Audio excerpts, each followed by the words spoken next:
धुळे शहरात अंतर्गत वादातून एका मोठ्या गुन्ह्याला प्रतिबंध करण्यात स्थानिक गुन्हे शाखेला यश आले आहे. पोलिसांना मिळालेल्या गोपनीय माहितीच्या आधारे देवपूरमधील सतीश नगर येथे राहणाऱ्या आणि रेकॉर्डवरील सराईत गुन्हेगार असलेल्या 36 वर्षीय सुमित शिंदे याला सापळा रचून जेरबंद करण्यात आले. पांझरा नदीकिनारी असलेल्या संत रोहिदास गार्डनजवळ सुझुकी बलेनो कारमधून जात असताना पोलिसांनी त्याला अडवून वाहनाची झडती घेतली. या कारवाईत पोलिसांना एक गावठी बनावटीचे पिस्तूल, 4 जिवंत काडतुसे आणि गुन्हा करण्यासाठी वापरण्यात येणारी 8 लाखांची कार असा एकूण 8,44,000 रुपयांचा मुद्देमाल सापडला.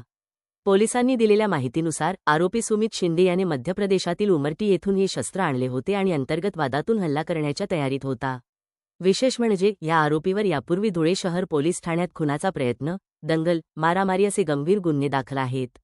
या धडक कारवाईमुळे एक संभाव्य गंभीर गुन्हा टळला असून देवपूर पोलीस ठाण्यात आरोपीविरोधात शस्त्र अधिनियमानुसार गुन्हा दाखल करून पुढील तपास सुरू करण्यात आला आहे.